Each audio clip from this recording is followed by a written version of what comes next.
dezembro, depois dia 18 e depois dia 22. Dia 15 de dezembro foi o último jogo do Campeonato Paulista, ali antes das finais, onde o Corinthians entrou com uma equipe reserva contra nós, talvez porque preferisse jogar contra o Palmeiras e não contra o São Paulo. E nós ganhamos de 4-1, então ficou na final Palmeiras e Corinthians, 2 jogos, primeiro jogo 1-1. E a grande decisão, que foi no dia 22 de dezembro, a gente via que a própria mídia, né, tudo, eu dizia assim, conspirava contra o Palmeiras.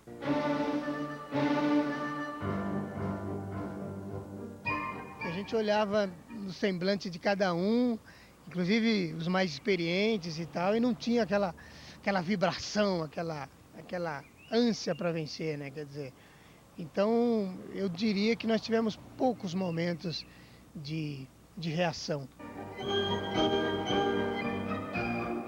Eu, inclusive, recebi ameaça, recebi uma carta muito mal redigida na minha casa, quer dizer, se eu fizesse um gol contra o Timão,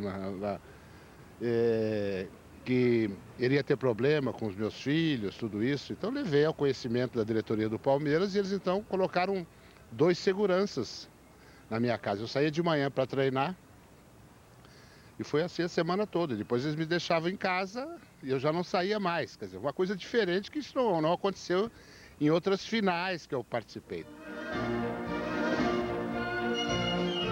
Na época, o presidente do Palmeiras era o Pascoal Walter Byron Juliano, Bola 7, que a gente conhecia. Também teve um problema, morava no Pacaembu e teve um princípio de incêndio na casa dele. Quer dizer, jogaram coisas lá. Quer dizer, então foi uma coisa meio conturbada nesse sentido, né?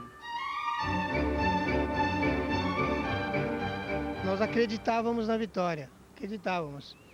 Depois, avaliando toda a história, a gente percebeu que cometemos um equívoco, né? O time foi campeão no primeiro turno e o que fizeram?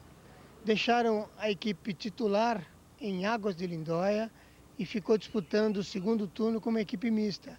Então nós praticamente saímos do clima de decisão, saímos e perdemos o ritmo, né? É evidente, quando você não mantém a sequência, você acaba perdendo, foi o que aconteceu, foi um equívoco que depois a gente considerou.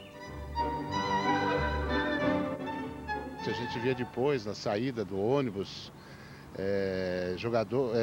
torcedores chorando, queimando bandeiras. Foi uma coisa incrível, né? Inclusive no saguão do Morumbi, muita gente, né? Os repórteres todos ali.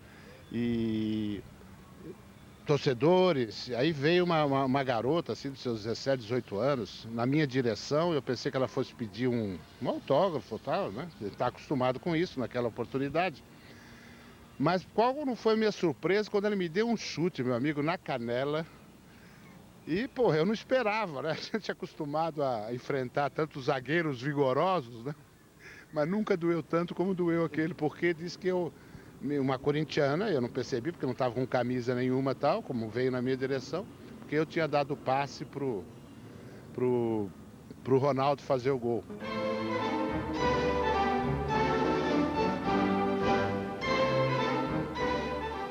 Nós entramos para o vestiário, parecia que havia acontecido, aliás, que estávamos no velório, né?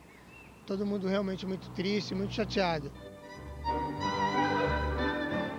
Só me lembro que eu tinha recém comprado um apartamento para meus pais, tinha comprado do Baldock, inclusive, que era nosso zagueiro, ali nas Perdizes, e me refugiei lá durante 2 dias sem sair, muito chateado. Depois do título, a gente queria era festejar, né? E o segurança ainda me acompanhando, junto com o ônibus do Palmeiras. Fomos buscar os nossos carros, os respectivos carros que estavam no Parque Antártica. E aí, quando chegou, eu falei, bom, gente, muito obrigado, agradeço, agora deixa festejar. Não, não. Eles me acompanharam, fui pegar a minha família, me levaram até a Castelo Branco, falaram, não, agora você vai embora para a casa dos meus pais moravam em Lins, né?